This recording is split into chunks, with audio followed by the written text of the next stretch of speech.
मदन एक गरीब रिक्शा वाला था। सारा दिन किराए का रिक्शा चलाकर शाम को रिक्शे के मालिक को रिक्शे का किराया देकर जो पैसे बचते उन्हीं से मदन अपना गुजारा करता था। मदन के परिवार में पत्नी सावित्री और 4 बच्चे थे, 2 बेटियां और 2 बेटे। परिवार को पालने के लिए मदन को बहुत मेहनत करनी पड़ती थी। ओ भैया, रिक्शा खाली है, पहाड़गंज तक जाना है। हाँ भैया जी, आओ आओ। इसी तरह मदन पूरा दिन दिल्ली की सड़कों पर दिन भर रिक्शा चलाकर रात में थका हारा घर पहुंचता था। अरे, आज तुमने आने में बहुत समय लगा दिया। हाँ, वो नई दिल्ली रेलवे स्टेशन के पास बहुत जाम था, सवारी छोड़ने में बहुत समय लग गया, इसलिए देर हो गई। और तुम्हें पता ही है, अब सर्दी भी बहुत बढ़ गई है। इतने कोहरे और धुंध में रिक्शा चलाना बड़ा मुश्किल होता है। मैं कल ही तुम्हारे लिए एक स्वेटर बुन दूंगी। कुछ पुराने स्वेटर पड़े हैं जो कंधों से उधड़ गए हैं। सोच रही हूँ उनकी ऊन उधेड़ लूं तो थोड़ा गर्म स्वेटर एक तो बन ही जाएगा। तभी चारों बच्चे आ जाते हैं।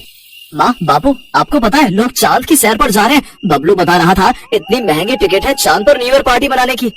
हाँ बापू, इस बार नए साल पर बहुत लोग चंद्रमा पर न्यू ईयर पार्टी मनाने की टिकट बुक कर रहे हैं। ज्योति बोल रही थी उसके पापा जिनकी फैक्ट्री में काम करते हैं, उन्होंने भी चांद पर जाने की टिकट करवाई है। बापू, आप भी चलो ना चांद पर न्यू ईयर पार्टी मनाने, हमें भी चांद पर जाना है। हाँ बापू, चलो ना चांद पर। माँ, चलो ना। बच्चों, चांद पर जाने की सारी टिकट बिक चुकी है। सब लोगों ने पहले ही टिकट बुक करवा दी थी।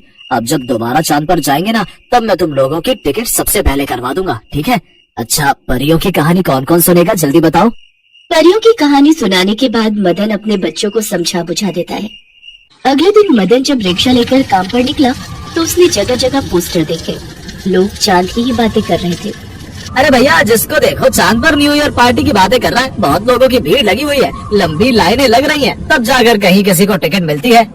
कोई नहीं, अब तो चांद पर आना जाना लोगों का लगा ही रहेगा। इस साल नहीं तो अगले साल चले जाएंगे। मदन भी रेलवे स्टेशन पर खड़ा उन सब की बातें सुन रहा था। कुछ देर बाद मदन को एक सवारी मिली और वो उसे छोड़ने के लिए निकल पड़ा। सवारी को छोड़कर मदन वापस आने लगा तो रास्ते पर कोई नहीं था। धूप तेज थी तो मदन कुछ देर रिक्शा किनारे लगाकर धूप सेकने के लिए बैठ गया। तभी कुछ गुंडे एक आदमी का पीछा करते हुए भाग रहे थे। उस आदमी ने मदन को उठाया। भैया, जल्दी से रिक्शा दौड़ाओ, मेरे पीछे कुछ गुंडे पड़े हैं, मेरी मदद करो। घबराओ नहीं भैया जी, मेरे होते हुए गुंडे आपका कुछ नहीं बिगाड़ पाएंगे। मदन इतनी तेज रिक्शा चलाता है कि पीछे पैदल भागते हुए बदमाश उन्हें नहीं पकड़ पाते। मदन रिक्शे को बाजार के बीच में ले जाता है, जिससे आसपास की चहल में उन्हें कोई खतरा नहीं था। बस भैया, वो सामने जो बड़ी गाड़ी खड़ी है उसके पास रोक दो। क्या हुआ सेठ जी, आप इतना घबराए हुए क्यों? आप तो बैंक गए थे ना? मोहन, पहले ही अटैची गाड़ी में रखो, फिर मैं तुम्हें सब बताता हूँ। और टायर ठीक करवा लिया या अभी करवाना है? सेठ जी, टायर की हवा भरवा ली है, पीछे के टायर में पंचर था। मैं तो बहुत देर से आपका इंतजार कर रहा था, पर आपका फोन ही नहीं लग रहा था। कुछ मत पूछो मोहन, बहुत मुसीबत से बचकर आया हूँ। भैया, तुम्हारा बहुत बहुत शुक्रिया, आज तुमने मुझे बचा लिया। मैं गाड़ी को बाजार में ही छोड़कर पैदल बैंक तक चला गया। मुझे तो लगता है वो गुंडे काफी देर से मेरे पीछे थे। वो मेरे से कैश हड़पना चाहते थे, पर आज तुम्हारी वजह से मेरा बहुत बड़ा नुकसान होने से बच गया। इसमें शुक्रिया की कोई बात नहीं है सेठ जी, मुसीबत पर व्यक्ति के काम आना ही तो इंसानियत है। अच्छा सेठ जी, अब मैं चलता हूँ, सवारी लेनी है। क्या नाम है तुम्हारा? जी, मेरा नाम मदन है। एक काम करो, ये मेरे घर का पता है, कल मुझसे आकर मिलना, फिर मैं तुमसे इत्मीनान से बात करूंगा। ठीक है सेठ जी, मैं कल दोपहर में आऊंगा। सेठ गाड़ी में बैठकर घर चला गया और मदन भी रिक्शा लेकर घर लौट आया। अगले दिन मदन जब सेठ जी से मिलने उनके घर पहुंचा तो उसके साथ उसका सबसे छोटा बेटा मोनू भी था। अरे मदन, आओ आओ, सुनती हो, ये मदन है। कल मदन ने ही मेरी जान बचाई थी। आओ मदन, बैठो यहाँ। मैं चाय नाश्ता लगवाती हूँ। सेठ जी, इतनी तकलीफ मत कीजिए, मैं रोटी खाकर आया हूँ। अरे तो कोई बात नहीं, ये छोटा बच्चा खा लेगा। क्या नाम है तुम्हारा बेटा? मेरा नाम मोनू है। सुनो जी, चांद पर गर्मी होगी या ठंड होगी, कैसे कपड़े लेकर जाने हैं? वहाँ के मौसम का तो कुछ पता ही नहीं है। भाग्यवान, मैंने दोनों बहू बेटों को कह दिया है, मेरी बात हुई है कंपनी से, हमें चांद पर जाने के लिए वो लोग ही कपड़े और सामान देने वाले हैं। तो तुम चिंता मत करो, मैंने सुनील को कह दिया है, वो वापसी में लेता आएगा। चांद के मौसम के हिसाब से ही हमें सब कुछ मिल जाएगा। आप चांद पर न्यू ईयर पार्टी के लिए जा रहे हो अंकल जी? हाँ बेटा, हमने सोचा कि इस बार न्यू ईयर पार्टी चांद पर ही मनाई जाए, चलोगे हमारे साथ? अंकल जी, बाबू बोल रहे हैं हम अगले साल जाएंगे। अगले साल क्यों मदन, एक काम करो, मैं तुम सबकी भी टिकट करवा देता हूँ। इस बार तुम भी अपने बेबी बच्चों के साथ चांद पर न्यू ईयर पार्टी के लिए आनंद लो। रुको, मैं अभी सुनील को फोन करता हूँ, वो तुम्हारी और तुम्हारी पत्नी के टिकट के साथ ही बच्चों की भी आधी आधी टिकट लगेगी, वो ऑनलाइन बुक कर देगा। अब तुमने मेरे लिए इतना कुछ किया है, मेरी तरफ से बच्चों के लिए नए साल का तोहफा समझ लो। तुम भी इस बार बेबी बच्चों के साथ चांद पर घुमाओ। और फिर मदन और उसका परिवार भी सबके साथ चांद पर न्यू ईयर पार्टी मनाने जाता है। सब लोग मिलकर चांद पर नए साल का स्वागत करते हैं और खूब मौज मस्ती करते हैं। मदन और सावित्री अपने बच्चों के चेहरे पर खुशी देखकर बहुत खुश थे, क्योंकि आज उन्हें वो मिला था जिसकी उन्होंने कभी कल्पना भी नहीं की थी।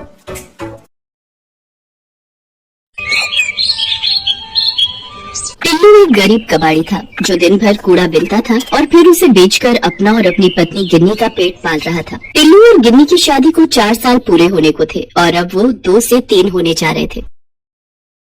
अरे अरे, ये क्या कर रही है गिन्नी, छोड़ इसे, ला मुझे दे, मैं कुएं से पानी लेकर आता हूँ। क्या क्या करोगे आप भी, पहले ही सारा दिन धूप में इधर उधर भटकते रहते हो और अब मेरी वजह से ये सब भी करोगे। तो क्या हुआ, और वैसे भी बच्चा तो हम दोनों का है ना, उसकी खातिर अगर थोड़ा बहुत ज्यादा काम कर भी लिया तो क्या फर्क पड़ता है। फर्क पड़ता है जी, अब मुझसे आपकी ये हालत और नहीं देखी जाती। मेरी मानो तो बच्चे के पैदा होने से पहले कहीं और रहने का इंतजाम कर लो। यहाँ बहुत परेशानी होती है, पानी लेने भी कितनी दूर जाना पड़ता है, और तो और अपनी झोपड़ी के पास कितना घना जंगल है। दिन रात यही डर लगा रहता है कि कहीं कोई जंगली जानवर न धमक पड़े कभी। बोल तो तू ठीक रही है गिन्नी, लेकिन अपनी हालत भी तो तू जानती है ना। कबाड़ बेचकर जो पैसे मिलते हैं उससे खाने पीने का भी ठीक से जुगाड़ नहीं हो पाता। ऐसे में कहीं किराए पर कमरा कैसे लेंगे। माना कि यहाँ थोड़ी दिक्कतें हैं, लेकिन यह जगह जैसी भी है तो मुफ्त की ना। इतना कहकर टिल्लू कुएं की तरफ चल दिया। टिल्लू ने गिन्नी को तो समझा दिया, लेकिन वो खुद को नहीं समझा पा रहा था। ठीक ही तो कह रही है गिन्नी, ये जगह वाकई में रहने लायक बिल्कुल भी नहीं है। ये कुआं, इसमें भी बस नाम भर को ही पानी बचा है। हे भगवान, क्या क्या सपने देखे थे मैंने कि एक दिन चांद पर जाकर अपना घर बसाऊंगा, लेकिन यहाँ तो पृथ्वी पर ही ढंग का बसेरा नहीं मिल रहा। और अब तो मेरा बच्चा भी इस दुनिया में आने वाला है, क्या उसका नसीब भी मेरी तरह ही होगा। ये सब सोचकर टिल्लू की आंखों में आंसू आ गए और वो कुएं के पास ही अपना सिर पकड़कर बैठ गया। असल में टिल्लू की झोपड़ी जिस जगह पर थी वो शहर से काफी अलग था, जहाँ सुख सुविधा के नाम पर कुछ भी नहीं था। कुल मिलाकर टिल्लू और गिन्नी बड़ी मुश्किलों में जी रहे थे, लेकिन अब सवाल उनके आने वाले बच्चे का था, तो टिल्लू को कुछ तो करना ही था। नहीं, ऐसे तो काम नहीं चलेगा, लेकिन मैं करूँ भी तो क्या। हे भगवान, मुझे कोई रास्ता दिखाइए। टिल्लू हाथ जोड़कर भगवान से प्रार्थना कर ही रहा था कि तभी उसे किसी के दर्द से कराहने की आवाज सुनाई दी। टिल्लू उस आवाज की तरफ बढ़ा तो सामने एक बड़ा सा कूड़े का ढेर था, जिसे कुछ देर पहले ही शहर से आई हुई एक गाड़ी वहाँ डाल कर गई थी। आवाज तो इधर से ही आ रही थी, लेकिन यहाँ तो बस ढेर सारा कूड़ा। लगता है मेरा वहम होगा, मुझे चलना चाहिए। नहीं, रुक जाओ, मेरी मदद करो, मैं यहाँ हूँ। अब यहाँ पर इस कांच की बोतल में बंद हूँ मैं। इधर देखो, मेरी तरफ देखो। टिल्लू ने पलट कर देखा तो वाकई उसके सामने कूड़े के बीच एक कांच की बोतल पड़ी थी। टिल्लू ने उस बोतल को उठाकर देखा तो उसे अपनी आंखों पर यकीन नहीं हुआ। ये सब क्या है, मैं कोई सपना तो नहीं देख रहा। तुम तो एक परी जैसी लग रही हो। हाँ, मैं एक परी ही हूँ और तुम कोई सपना नहीं देख रहे। ये सब सच है। मुझे एक दुष्ट जादूगर ने इस कांच की बोतल में कैद कर दिया है। इस बोतल के अंदर मेरी शक्तियाँ काम नहीं करती। तुम भले इंसान लगते हो, मेरी मदद कर दो, मुझे इस बोतल की कैद से आजाद कर दो। लेकिन मैं तुम्हें इस बोतल से बाहर कैसे निकालूं? क्या मैं इसे तोड़ दूं? नहीं नहीं, ऐसा मत करना। अगर इस बोतल को तोड़ दिया तो मैं जिंदा नहीं बचूंगी। मुझे इस बोतल से आजाद करने के लिए तुम्हें पहले उस जादूगर के जादू को तोड़ना होगा। लेकिन मैं ये कैसे करूँगा? बहुत आसान है, बस तुम्हें इस बोतल को अपने हाथों में लेकर जोर से रगड़ना होगा और फिर इसका ढक्कन खोल देना। ऐसा करते ही मैं खुद ब खुद इस बोतल से बाहर आ जाऊंगी। क्या बस इतना ही? तो लो, ये तो मैं अभी कर देता हूँ। टिल्लू ने ठीक वैसा ही किया जैसा उस परी ने कहा। उसने पहले कांच की बोतल को अपने हाथों से रगड़ा और फिर उसका ढक्कन खोल दिया और इसके साथ ही वो परी उस बोतल से बाहर आ गई। तुम्हारा बहुत बहुत शुक्रिया। तुम नहीं जानते तुमने मुझ पर कितना बड़ा एहसान किया है। नहीं, ये तो बहुत आसान था। ये काम तो कोई भी कर सकता था। नहीं, हर कोई नहीं कर सकता था। उस दुष्ट जादूगर का जादू बस वही इंसान तोड़ सकता था जिसका दिल साफ हो, जिसने कभी किसी का बुरा न किया हो और जो अपने परिवार से बहुत प्यार करता हो। तुमने मुझे उस बोतल से आजाद करके ये साबित कर दिया कि तुम एक बहुत अच्छे इंसान हो और इसके लिए तुम्हें इनाम तो मिलना ही चाहिए। मांगो, तुम जो मांगोगे मैं तुम्हें दूंगी। कुछ भी मतलब मेरा मतलब है कि तुम मेरी कोई भी इच्छा पूरी कर सकती हो। हाँ, एक बार बोल कर तो देखो। तो फिर ठीक है, मैं चाहता हूँ कि मैं अपनी पत्नी और बच्चे के साथ एक आलीशान घर में रहूँ, जहाँ हमें किसी भी चीज की कमी ना हो, हर काम मेरे सोचते ही हो जाए, जो भी चाहूँ वो झट से मेरे सामने आ जाए। और हाँ, एक बात और, मेरा ये आलीशान घर यहाँ पृथ्वी पर नहीं बल्कि वहाँ दूर उस चांद पर होना चाहिए। टिल्लू बिना सांस लिए बस बोलता गया और परी उसे सुनती रही। क्या कहा? चांद पर? क्या तुम सच में चांद पर रहना चाहते हो? एक बार फिर सोच लो।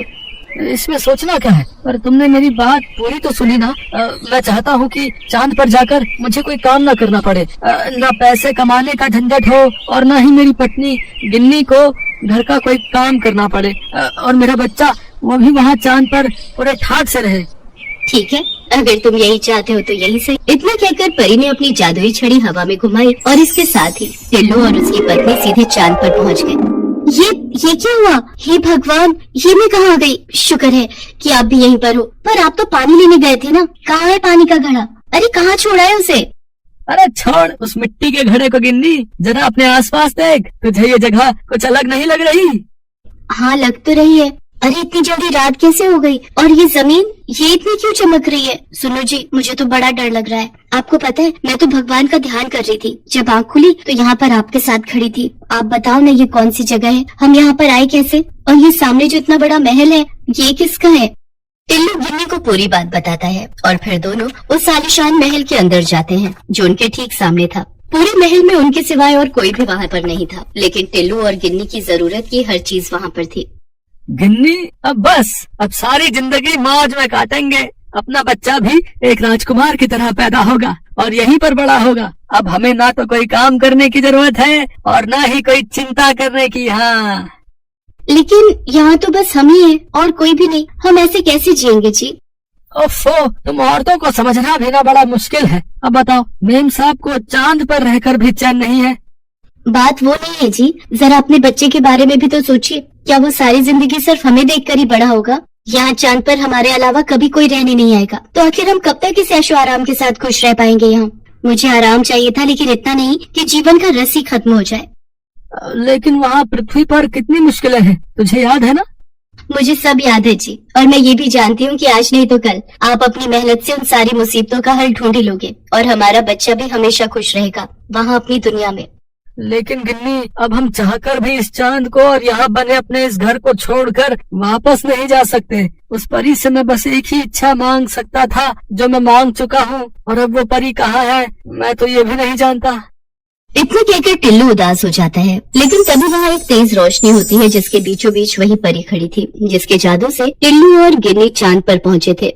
परेशान मत हो टिल्लू, मैं तो पहले ही जानती थी कि तुम्हें चांद की ये दुनिया रास नहीं आएगी, लेकिन तुम्हारी इच्छा को तो मुझे पूरा करना ही था। गिन्नी ने बिल्कुल सही कहा, तुम और तुम्हारा परिवार वहाँ अपनी दुनिया में ही खुश रह सकोगे। तो बोलो, अब तुम क्या चाहते हो? चांद पर बना ये आलीशान महल या पृथ्वी पर बनी वही पुरानी झोपड़ी? टिल्लू और गिन्नी ने एक दूसरे की तरफ देखा और फिर फौरन पृथ्वी की तरफ इशारा कर दिया। उनके ऐसा करते ही परी ने अपनी जादुई छड़ी घुमाई और उसके साथ ही टिल्लू और गिन्नी वापस पृथ्वी पर पहुंच गए। लेकिन इस बार काफी कुछ अलग था। टिल्लू की टूटी फूटी झोपड़ी की जगह पर एक छोटा लेकिन पक्का मकान था। पास में ही एक खेत था जिस पर हरी भरी फसल लहरा रही थी। साथ ही साफ पानी से भरा हुआ एक कुआं भी था, जो टिल्लू के घर के बिल्कुल नजदीक था। टिल्लू के लिए ये सब उस परी ने ही किया था और ये बात टिल्लू और गिन्नी भी समझ चुके थे। दोनों ये सब पाकर बहुत खुश थे, क्योंकि आखिरकार उन्हें अपना सपनों का घर जो मिल गया था।